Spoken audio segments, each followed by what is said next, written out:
What's up, guys? Prince Urban Acolyte TV, and I wanted to talk about an article that got posted on the BBC's website about Tai Chi possibly being used or prescribed by doctors for various illnesses.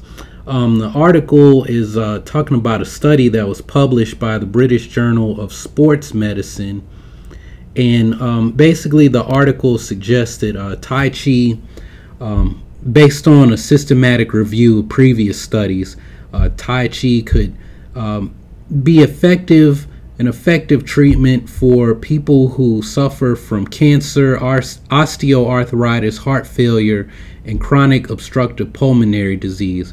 Basically, what they kind of said was that in elderly people, they tend to have more than one condition, and they found that Tai Chi was good for treating cancer, or it was a good treatment for people suffering from cancer. People suffering from osteoarthritis had positive results.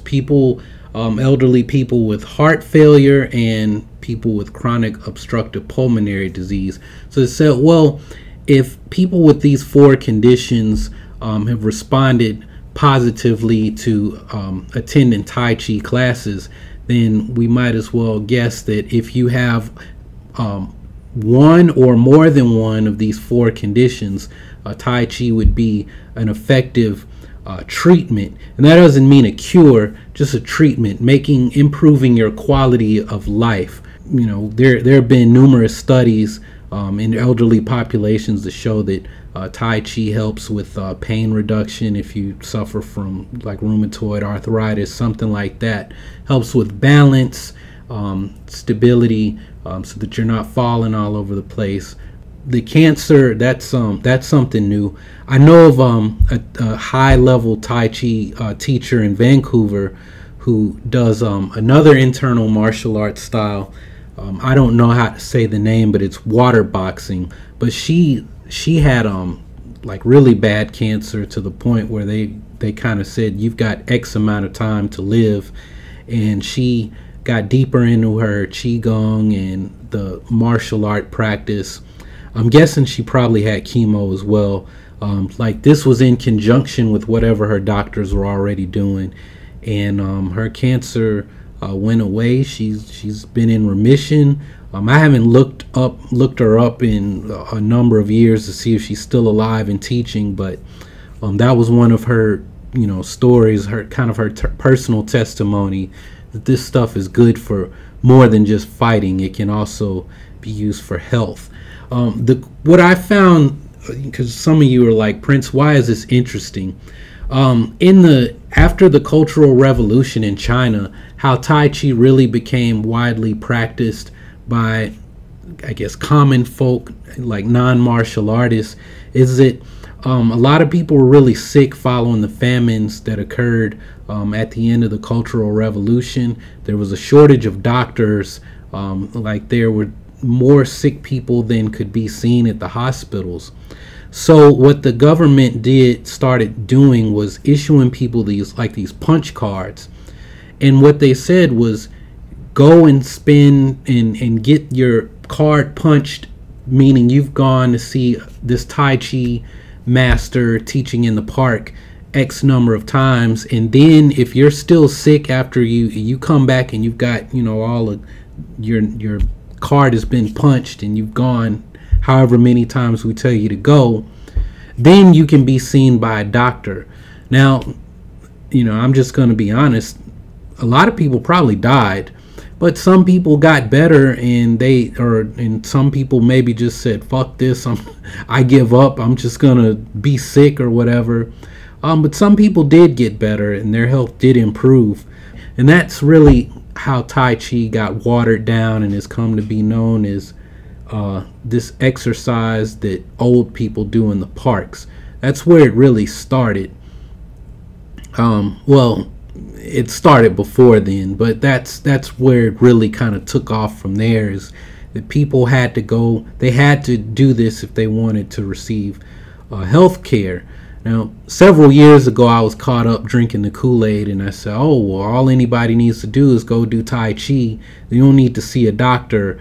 But now that I, became a personal trainer, and I talk to people who have, conditions where they actually need to see a doctor, and there are things outside the scope of what I can do as a personal trainer or as a person who wants to teach martial arts and meditation, I would say go see a doctor. But, it's important to move, and it's important to know how to move and how to eat and how to be healthy. In my idea, an equation of health, it's diet, it's exercise, it's having the right mindset. So should doctors prescribe Tai Chi to sick patients? Sure. You know what? If you're a doctor and you're watching this video several years from now and I'm teaching Tai Chi and getting paid to teach Tai Chi, yes, send people my way and call me up and let me know things that they can do and things that they shouldn't do, so we can work together, right? Martial arts and Kung Fu is primarily for health.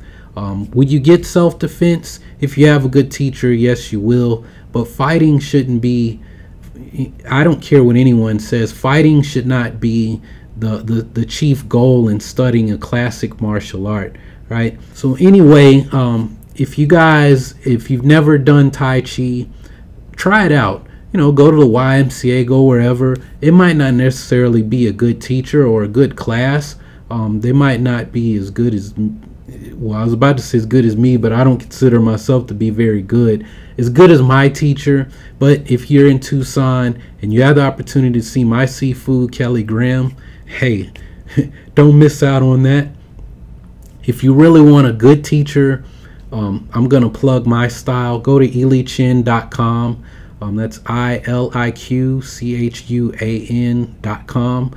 And see if there's a teacher in your area or a study group, and they'll show you some stuff that'll just completely blow your mind. So that's all I've got for this video. Hope you guys enjoyed it. If you want to hear me talk more about Tai Chi, which I plan to do, there's going to be a new section, like I don't know if I'm gonna call it martial arts or Tai Chi or internal Kung Fu or whatever, but there'll be more videos on that topic, because this is martial arts, meditation, and how to be happy in the spiritual practices and whatnot. That all gets counted in there along with the Dharma talks. So yeah, give me a thumbs up, subscribe, and hopefully it won't be 3 weeks or a month before I do my next video. Talk to you all later. Bye.